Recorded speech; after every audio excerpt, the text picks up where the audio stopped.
freaking first cut. Golly.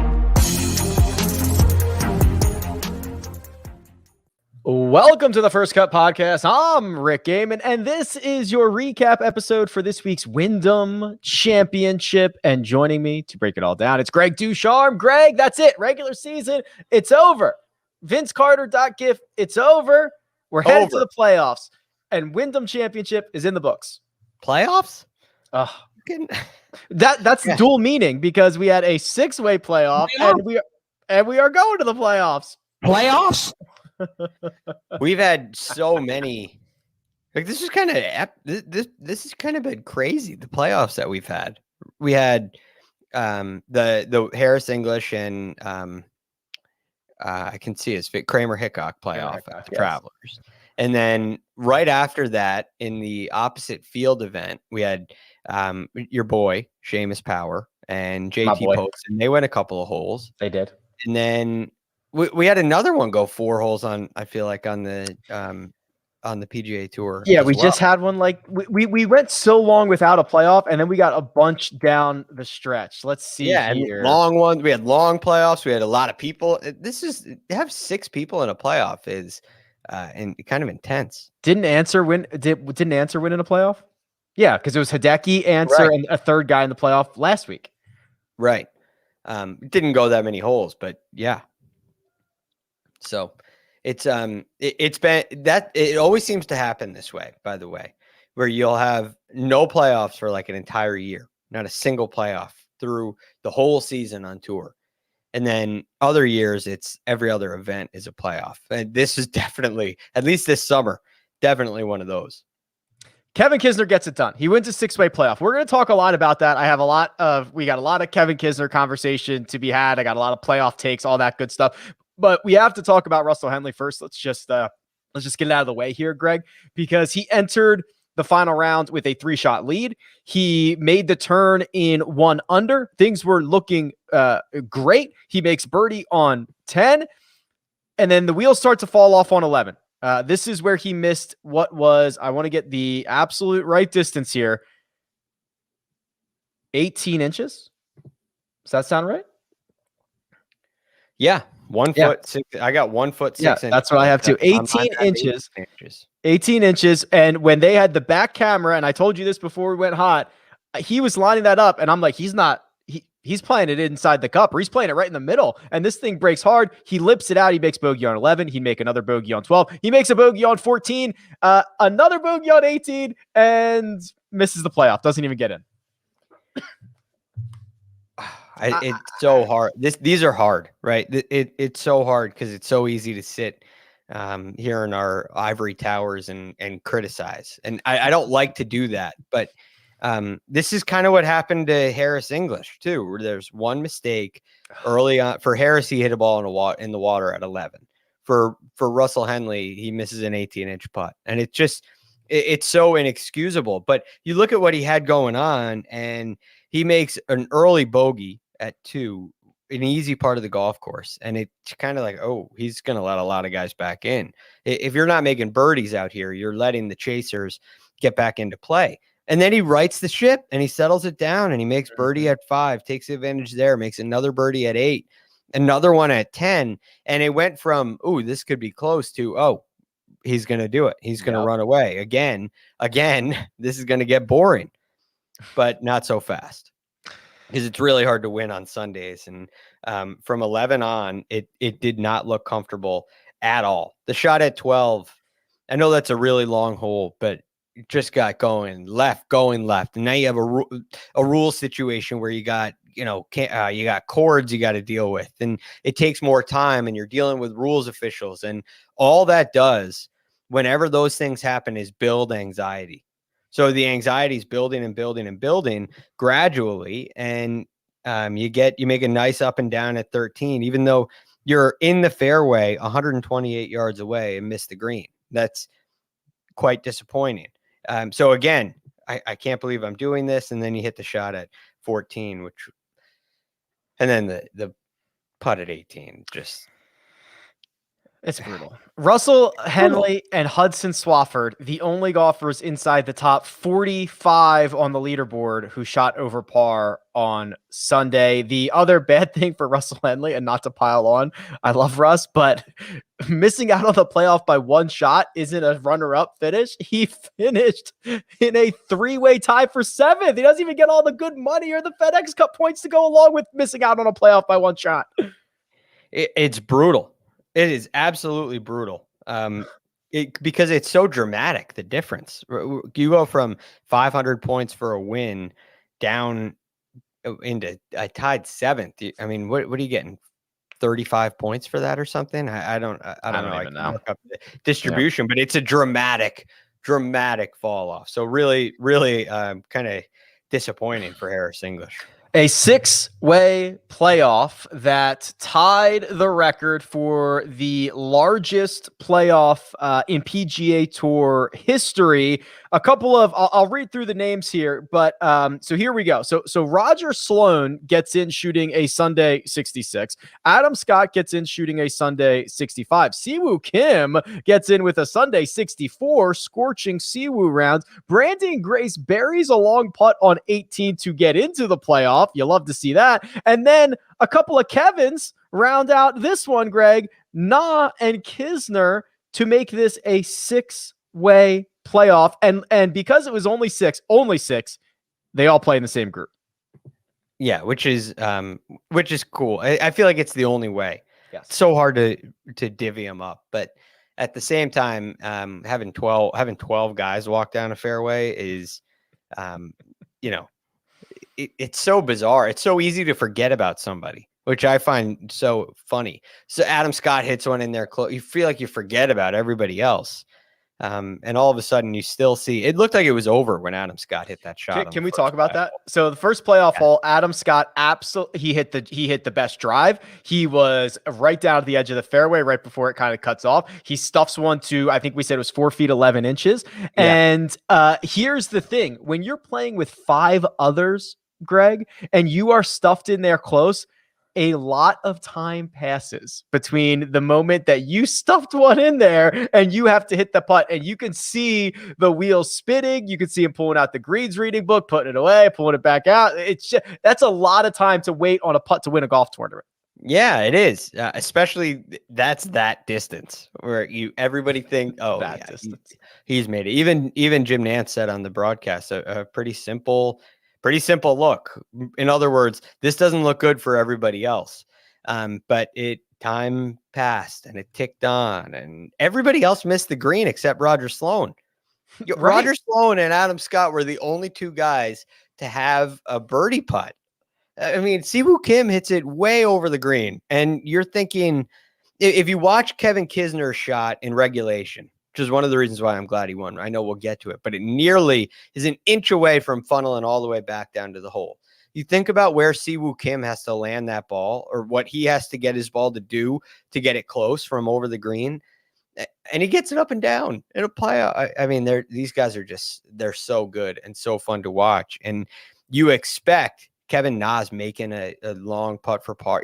You're thinking it's over, but they know that it's not. And so they're out there grinding it out for the pars, which was really, really cool to see. That was almost more impressive that no one made bogey there. Right. That they all made par. Yeah, where Siwoo was bad. Kevin Na rolled one in to keep himself alive, and just and Adam laid up. Yeah, and Adam Scott breeds them all new life with a missed 4 foot 11-inch putt. So then we go to the second playoff hole, and we just run it right back. Same 6 guys, same hole. 18th hole you play, which I actually think 18 is a pretty good hole because it's a long par 4. You have to really be in the fairway to kind of attack. You can a birdie is probably going to win it, but a par is certainly not a given. I actually think it's a pretty good hole for a playoff. It is. It defines Sedgefield. It's what this tournament is all about to me, because while it is long in yardage, if you hit the fairway and you land your ball in the fairway, you can get a lot of roll. So you can hit it out, you can get it out there a significant distance. And then you still have a short iron in where you feel like you can attack, but it's uphill off of a downhill lie, which those two kind of things, your eyes are looking up. You feel like you want to hit one really high, but the lie is asking you to hit one low. And then it's a green which is probably the best part about it being the best part about it for a playoff is how steep the green is from front to back. So you get really slow putts if you're short. You do not want to go long because it feels like you're going to chip it off the green. And so it creates a good bit of strategy. I agree with you, Rick. It's a great hole. 162 yards from the left side of the fairway. Kevin Kisner swoops one in and sticks it to 4 feet 1 inch. And after everyone else putts out, does their thing, Kevin Kisner rolls it in and snaps his winless drought in playoffs. Entering this week, he was 0 for 5 in playoff events, breaks the streak, gets it done. Victory for Kevin Kisner. It kind of reminds me of Webb Simpson. Webb Simpson had a really bad playoff record before going into the Waste Management. And he was able to get the job done there. Slightly different kind of playoff. It was just he and Tony in Phoenix. And here, obviously, it's 6 guys, as we mentioned. But this is you have to play aggressive in playoffs. And it's easy not to, which is something that Webb talked about back when he won, when he did win in Phoenix, which was 2020. He talked about how in playoffs, he always felt like he had already secured a good week. And by the time he tied for the lead, he knew it was either going to be first or second. And it was a great week. And he'd kind of approach it with a less than attitude, less than full focus. He wasn't locked in anymore the way he was in regulation. And I don't know if I've seen that out of Kisner. I think of 2015. I think of 2015 when he's in the Players Championship with Ricky Fowler. When that event was going on, he was locked in that playoff and he just got beat. But he's not afraid of going at the flag. He did it back then at the Players, and he did it today, stuffing that one close. It's weird that he had been 0 for in playoffs, but has won the match play, which everyone is always like, the playoff is that's just match play, which is always fun. So, yeah, and then this one's 6 people. It's not match play, right? This is the stroke play playoff. Yeah, that's awesome. So, 4th victory for Kevin Kisner. RSM Classic in 2015, 2017, Dean and DeLuca. The match play that I mentioned, that was 2019, and then of course this one here, the 2021 Wyndham Championship. And Greg, it would not be the end. It would not be mid-August of a Ryder Cup year if every single American who wins, who might be on the bubble, we have the conversation that, is he going to get a call from Steve Stricker? Is Kevin Kisner going to be on the Ryder Cup team? I know the answer to this if I was the captain, but this conversation is certainly not going to go away after this victory. The thing about Kevin Kisner is the match play, which you already brought up. And his success in the match play means that he's a great Ryder Cup player. Or so we think. So anytime the Americans lose and Kevin Kisner wasn't on the team, we're not creative enough to put Kevin Kisner in there, right? That's kind of the knock that the Americans get. We just go chalk. We won't pick players who have very good specific skill sets. And Kevin Kisner is kind of the poster boy for that, where he's just a great putter. He's great in match play, and he belongs on the Ryder Cup team, so they say. I, for one, don't sit in that camp at all. I think that you're looking for someone where you know what you're going to get. You don't think you might get something. I'm in the same place with Kevin Na. These two guys are great putters, and they're great players, and they're worthy of consideration, but they're not consistent enough for me to go out on a limb and choose them. I'm looking for someone where I know. And with Kisner, am I going to get the Kisner who missed 5 cuts in a row earlier in the year? Am I going to get the Kisner who shoots 79 on Sunday on a par 70 golf course in Memphis? Or am I going to get the Kevin Kisner who wins at Wyndham? I don't know. And so for that reason, he's not on my Ryder Cup team if I'm captain. He is not on my Ryder Cup team either. Let me be clear. I love Kevin Kisner. I think he's great. I think he is a little bit undervalued. I think that he's a little bit disrespected. But let's be clear here. The American squad is incredibly deep, and there are going to be a lot of guys that are better at golf than Kevin Kisner who are not going to be on this team. And I don't think that Whistling Straits is particularly a great setup for him when you could get, a Scotty Scheffler on that team or even a Will Zalatoris on that team. As much as I love Kevin Kisner for my Ryder Cup squad, he is a casualty of the course, and he is a casualty of just the absolute depth that the American team has. I think you bring up a really good point with the golf course. And Dean and DeLuca, I believe, is at Colonial. I think back in 2017, it was at Colonial. Yes. I'm pretty sure that was the event. But the RSM Classic, I think of Webb Simpson having success there, Tyler Duncan. This is not a very long golf course. You look at Austin, where they play the match play, where he's had all that success, and you get there's a lot of big slopes you can take advantage of, and you can get extreme distance. And the match play is also an event. I think it's, in a way, the hardest event to win, and in a way, the easiest event to win. It can kind of go. It can go either way. Well, so we saw Billy Horschel. I don't remember how far he made it into the Final Four, I think, or I don't know if he got to the finals this year. But he was basically like, if you looked at the strokes gain metrics, he was like this year.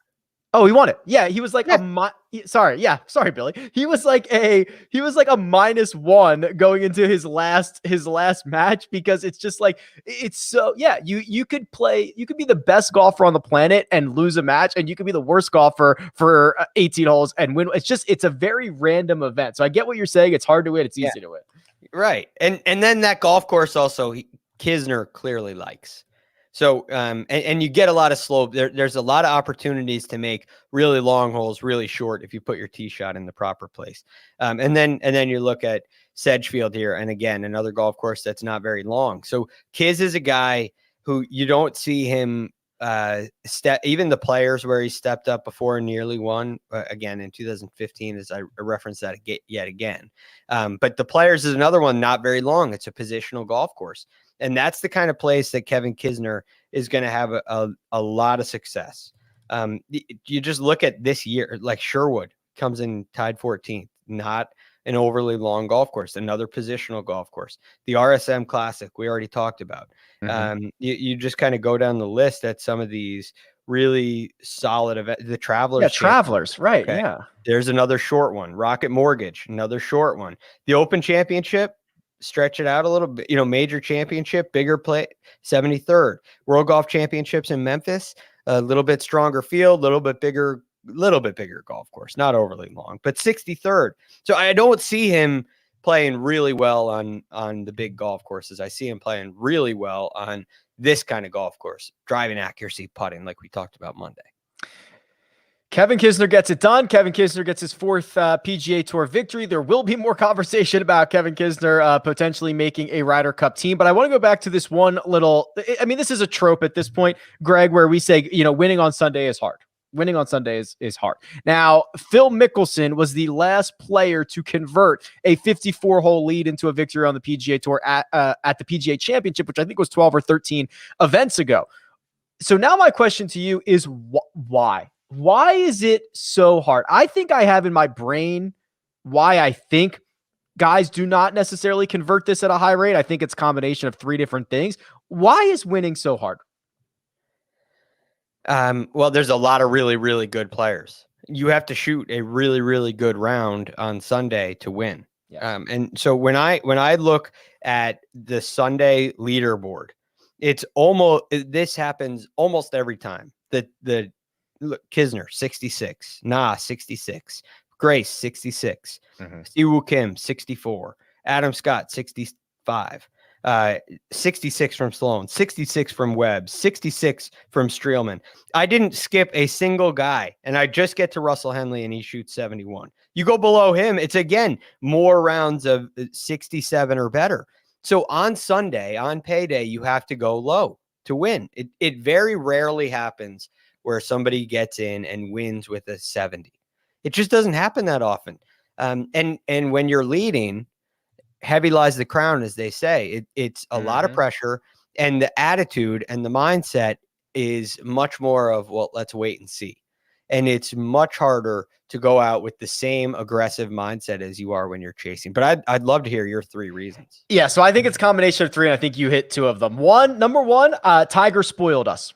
Tiger absolutely spoiled us by closing out 25 of 25 of these or something ridiculous. That was a great tweet from Justin Ray today in response. He quoted somebody. What my guess is Tiger was, you know what it was? 3-shot lead or better, or 3-shot lead going into Sunday. They win 43% of the time. And someone tweeted, my guess is Tiger was like 98%. And he goes, Tiger was 25 of 25 with a 3-shot lead or better. Yeah. So anyway, I digress. So he absolutely spoiled us, right? So I think the perception of you're supposed to close these things down, that's part one. Then you get the pressure, right? You're sleeping on a 3-shot lead and you are now expected to win. But I've already kind of debunked that one. You're not really expected to win because you don't win these that often. Like if someone said, if someone just sat down Russell Henley and said, hey bud, you're like a dog to win this thing. And also no one has converted a 54-hole lead since the PGA Championship. He might've been like, okay, a little less pressure on me.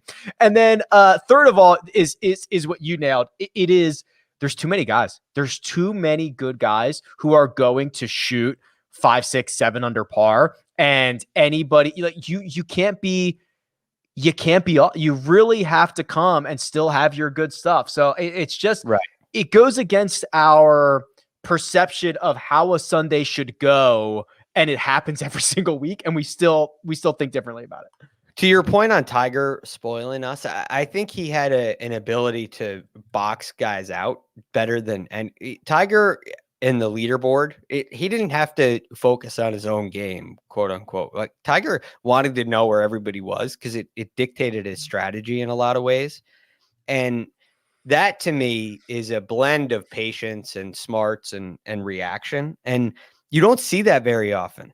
And so for Tiger he could plod along and play his plotter game, and he could go make 3 birdies in a row, flipping the switch if he needed to. If he felt someone was coming, he could go shoot 64 if he felt like scoring was good and everybody was charging at him. But he could also shoot 71 and close the deal if that's what he had to do. And that's a rare ability that I don't think coaches, I definitely wouldn't preach to my players, because I think it's hard to change your rhythm that way. And Tiger knew how to do it, and very few players do. There's so much that happens on Sunday.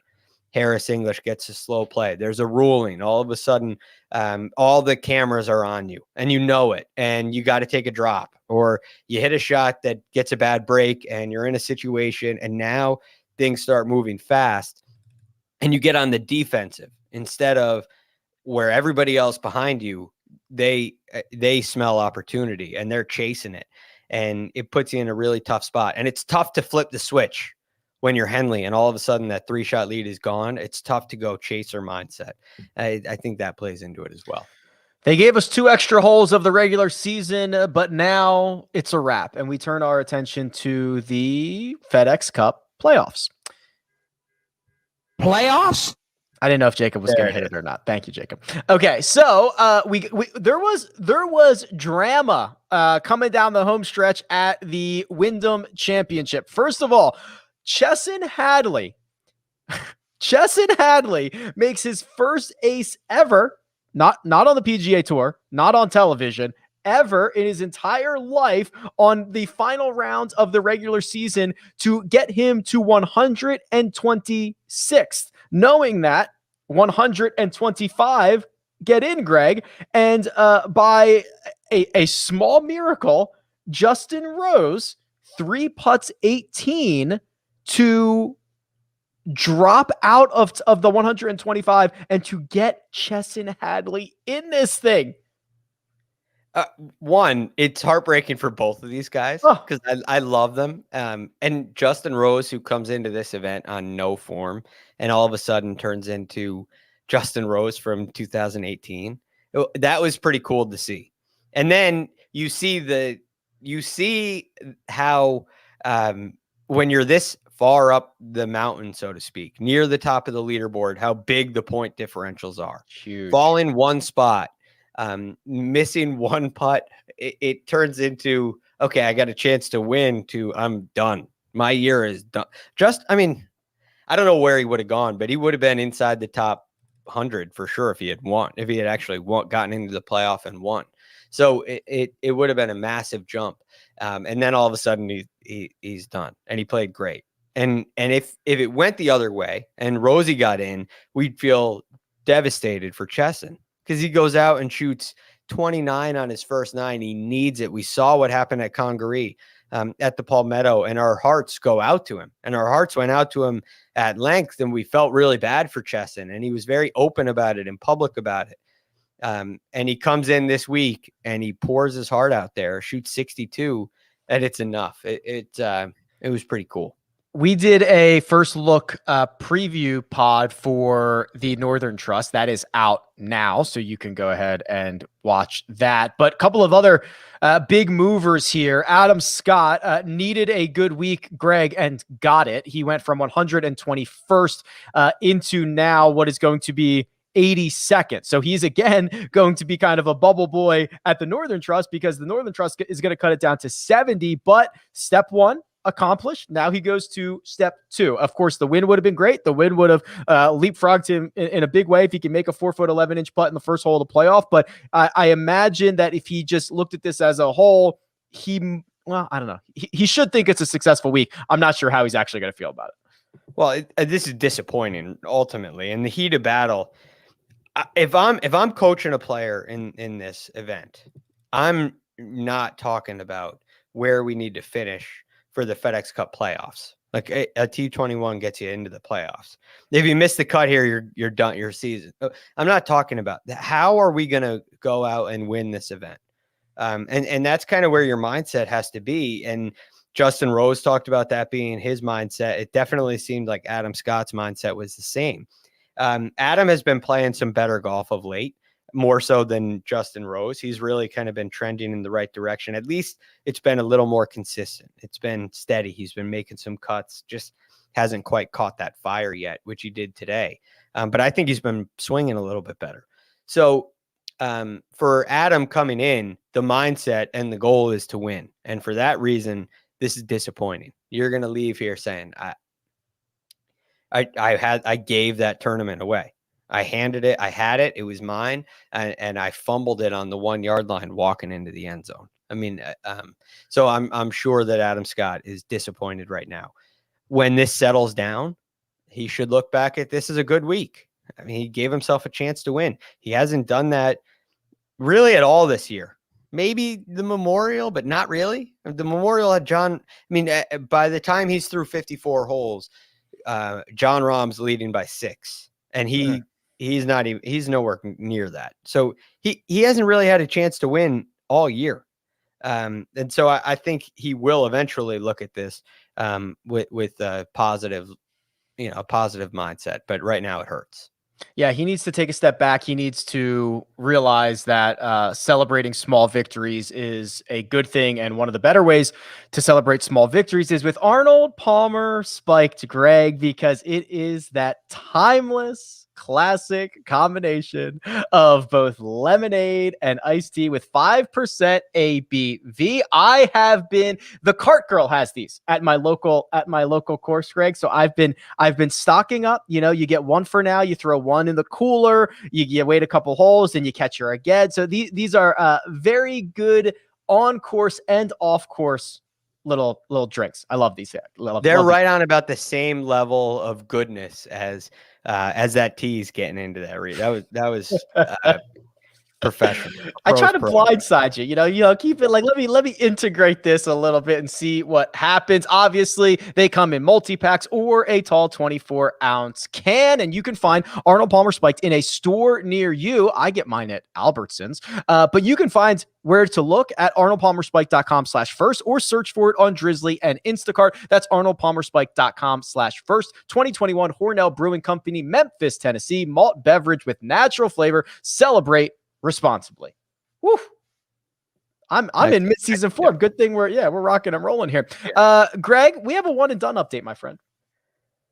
It's not great for either of us. So. No, but it's also, it could be worse. It could be worse, I suppose. Let me get this pulled up here. So Coach was stuck at 5 million and just a hair over that. He went with JT Poston. I got to admit, Greg, I was very high on Poston. Actually, I mean, too. Kisner really fit the mold of what we had been talking about, right? Be an accurate player. Length is not necessarily a prerequisite. Be able to putt well.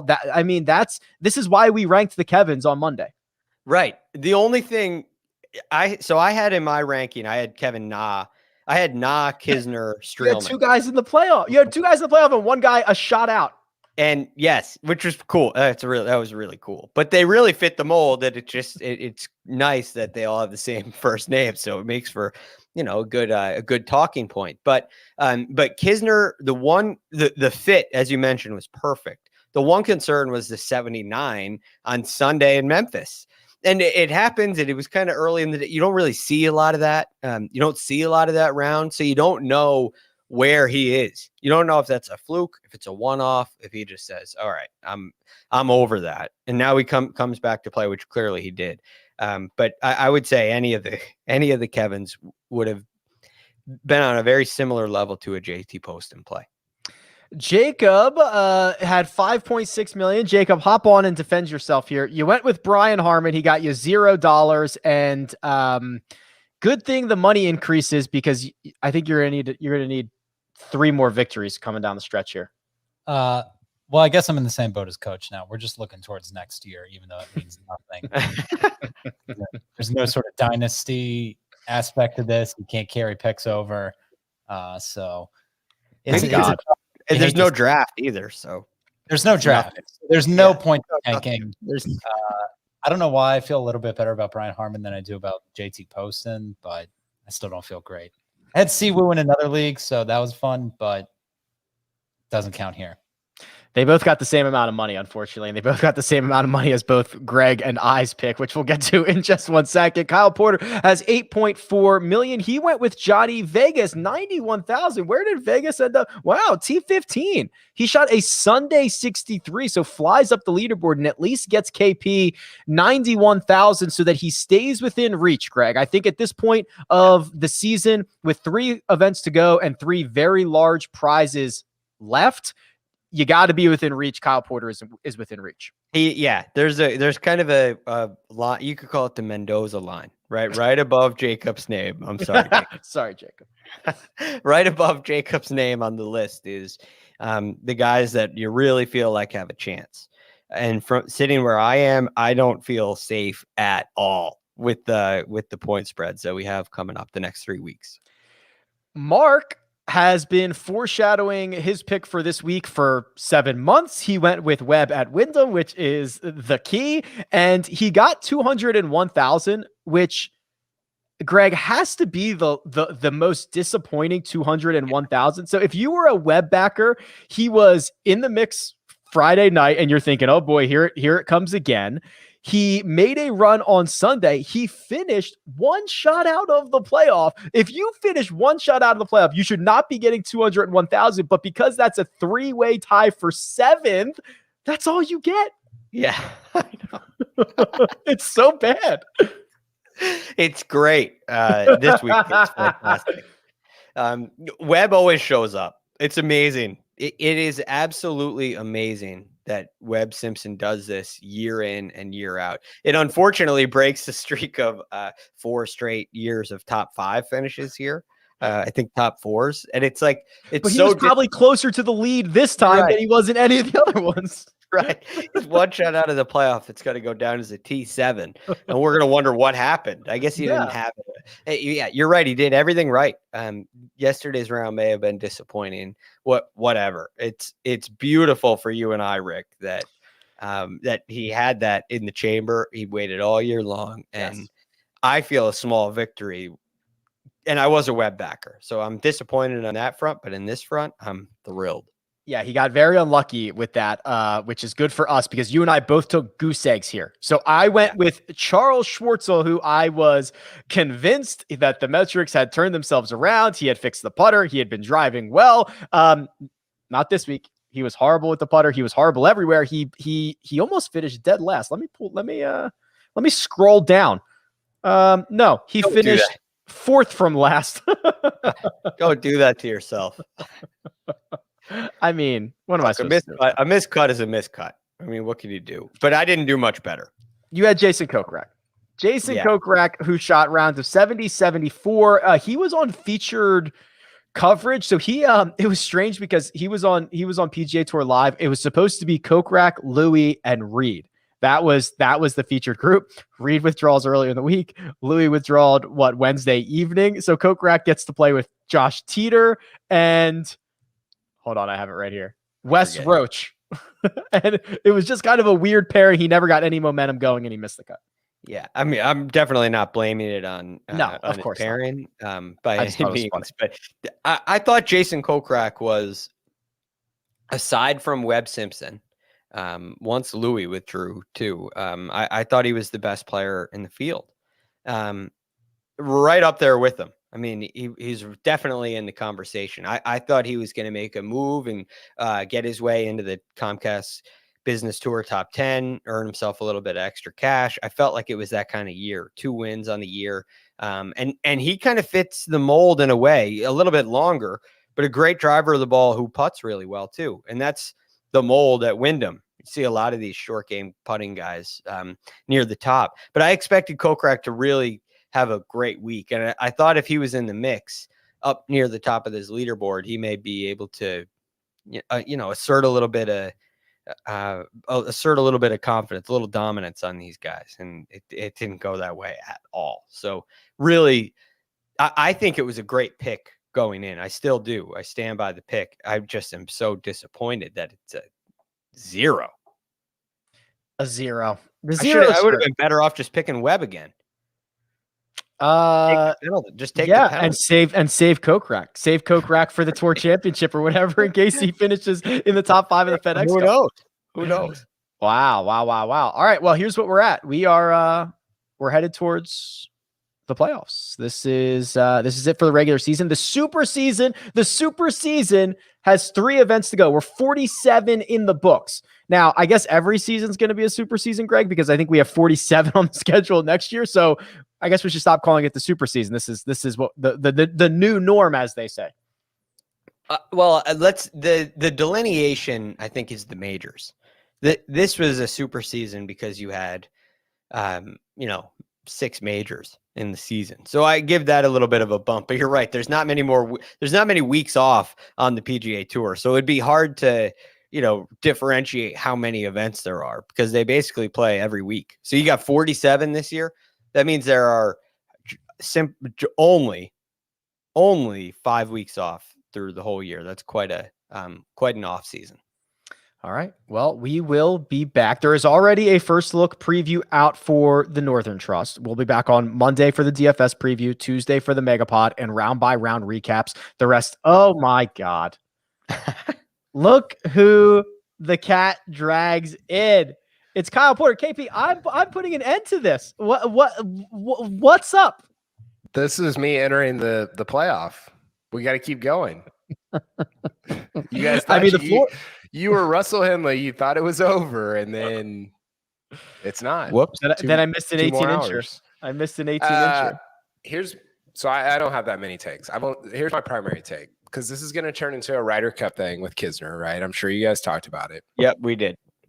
And I'm not saying he shouldn't be on the team, but I don't think this win means that he should be on the team. And I have no idea what you guys said or whatever, but he's got 3 top 20s this year. That's not very good. If Adam Scott makes a 4-foot 11-inch putt, we're not even having this conversation. Yeah, and listen, like if he top 10s at the next 3 playoff events, I'm all in. Like put him on the team. I just don't think that this is a finish line for him being on the Ryder Cup team. He's not going to be in the top 15 next week in terms of the standings.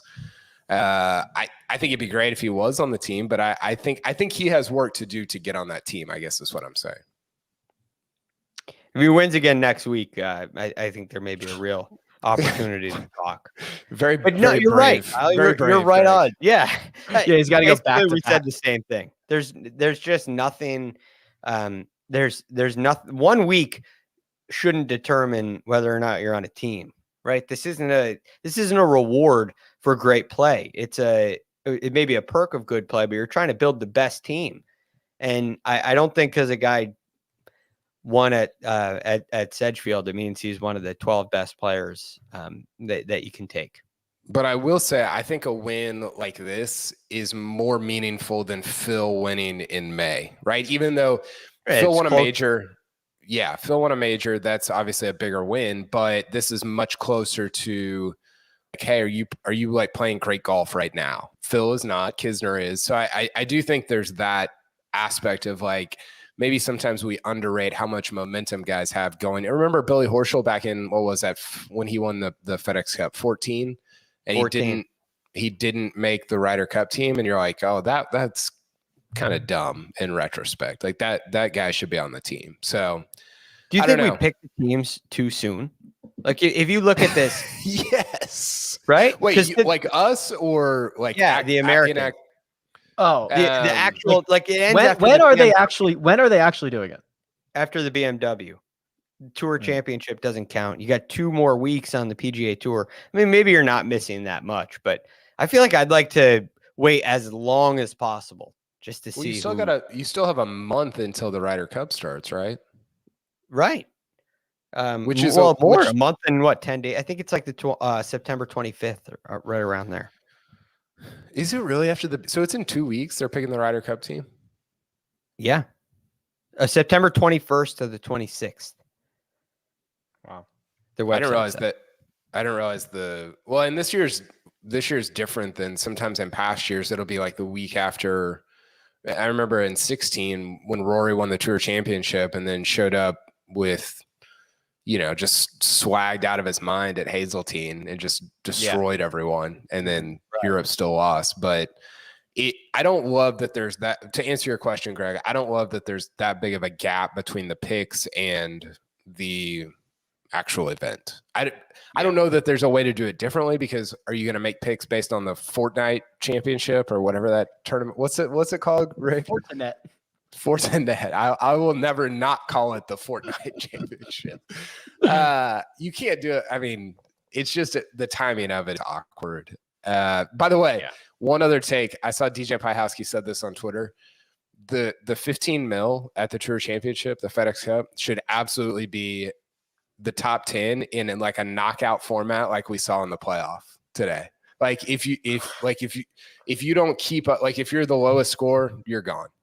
And then you just play it out until somebody's got 15. That would be insane. Like that would be so much fun. Because these 6 and 7 man playoffs, I mean, we were up for the Olympics. It's so fun. Like it really insane. A knockout version would be cool. Oh, for that much money? Yeah. That would be sweet. Yeah, that's strong. Outside of Kevin Kisner Ryder Cup takes, do you have anything else? Russell Henley coughing this one up, or how hard it is to convert a 54-hole lead, apparently, or Chesson Hadley getting in and Justin Rose 3-putting on 18 to get out? Like, what else you got? The Hadley thing was really cool. If people haven't watched that interview, they should go watch it. That's 90% of professional golfers. It's not the Rory, Rahm, JT that we give all the oxygen to. It's the Chesson Hadleys. It's even it's Kisner even, I would throw in there, and Russell Henley. Like those guys make up the majority of what it's like to be a professional golfer. And for Hadley to say, hey, I like legitimately care about this stuff, man, that's really meaningful. I thought that was cool. I do wonder, and maybe you guys talked about this, if some of the, guys can't close out 54-hole leads, I wonder if that's because they see how deep fields are, and they know this might be my only chance for the next 3 years. And that gets into your head maybe more than it did 25 years ago. I don't know. I don't know what the difference is there, but there's been some real, kind of, I don't know if meltdown is the right word, but just some kind of collapses over the last couple months. Yeah, there really has. There's just too many guys. We said there's just too many guys that can go low. And by the time you start your round and your 3-shot leads down to 1, and you've watched a couple of guys make birdie early, and it's just like, it just starts to spiral very quickly. Yeah, it's you only play 20 events a year. You've only got 3 shots at winning, and it's just got to be so emotionally, especially to go try to go wire to wire. I mean, that's just. I mean, Henley tried to do it at the U.S. Open as well. It's very, very, very difficult to do. Talk about wire to wire. There is this is used in 2 different ways. So I understand wire to wire to be officially you lead after every single round without any ties. That's the way that I understand it. However, it is used as if you lead after each round, which I also agree with, but I just think that when things get quoted, I don't know which one we're using. You mean with ties, like including ties? Correct. Like what should be the actual definition? I believe actually, I only know this because Justin Ray corrected me one time and I trust him, is that it is wire to wire is you led after each round with no other people tied with you after each round. Yeah. I think that's right. But I think what I mean more is like, hey, you're getting dragged into the interview room on Thursday night, right? On Friday night, you're thinking about it on Saturday. Like there's just so much that goes along with, even if you're not leading, if you're like first, third, first, and then on into the final round, like it's emotionally taxing in ways that people like us probably don't comprehend or understand. I definitely do not understand the emotions of sleeping on a 18, 36, or 54 hole lead on the PGA Tour. Gentlemen, it has been an absolute pleasure. We are now headed to the Northern Trust. That's the bit you have to yell at because it's in all caps. Yeah. For the FedEx Cup playoffs. Yeah, exactly. That right there is Kyle Porter. You can find him on Twitter at Kyle Porter CBS. Greg Ducharme at The Real GFD. Producer Jacob does all the hard work behind the scenes. Thank you very much. You can find me at Rick Run Good. This has been The First Cut, and we'll catch you next time.